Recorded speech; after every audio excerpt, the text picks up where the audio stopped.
Okay, so more magnetism.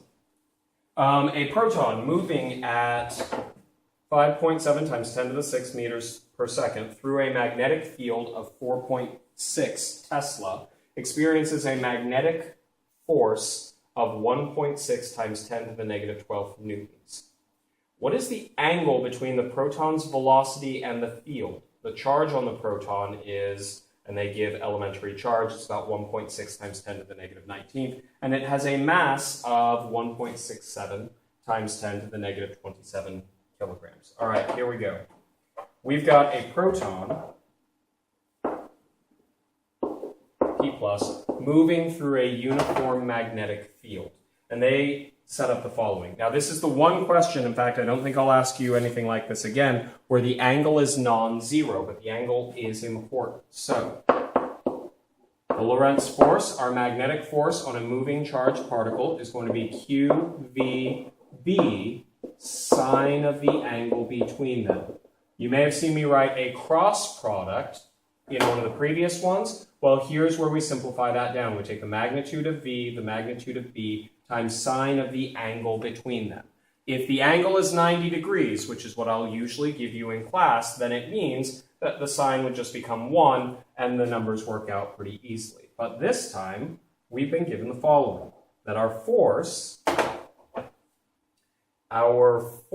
let's see, is 1.6 times 10 to the negative 12 newtons, equals the charge, we're dealing with a proton, so that's positive 1.6 times 10 to the negative 19th coulombs, times our speed, which they give us as 5.7 times 10 to the 6th meters per second, times, starting to run out of room here, I apologize.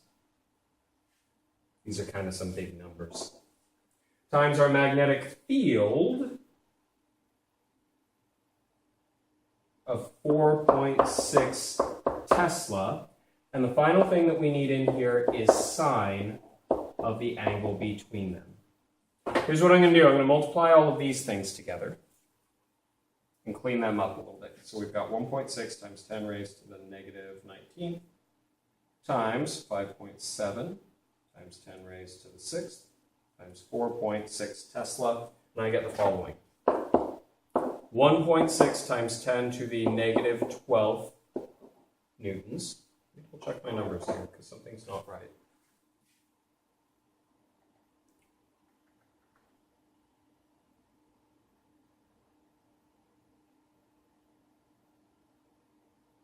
Oh. Nope, never mind. I think we're fine. Yep. I'm just being silly. Ignore me. 1.6 times 10 to the negative 12 newtons. I multiply all of these numbers out, and I end up with the following. 4.195 times 10 to the negative 12 times sine of theta between, and we are looking for theta between. I divide this over to the other side, so I'm going to take 1.6 times 10 raised, hang on just a second, times 10 raised to 12. If I've done this correctly, I end up with the following. 0.3814 is equal to sine of theta between. Double check how you put this in the calculator. I want to get the angle, so I need to get rid of the sine, so I'm going to take the inverse sine. Remember, I use the notation arc sine, but it's just the same thing as sine raised to the negative 1 on your calculator. So I'm going to do inverse sine of this answer, and double check on your calculator that it is set to degrees. We find that theta, oops, not green. When I take the inverse sine of this, theta is equal to 22.42 degrees, because mine is set to degrees. You might get an answer in radians, but I believe the answer that you are asked for is measured in degrees. So just put in 22.42, or more accurately, what number you find. But usually they just ask you to put in the number, you don't need to put in the units.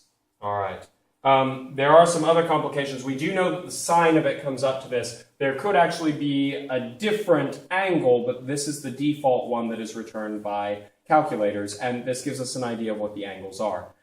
What this relates to is when we worked in class and we looked at the Lorentz force, we had the motors, and I showed you on the hanging magnet and the nail and the battery that if I touched the wire to the very bottom of the magnet, it wouldn't spin.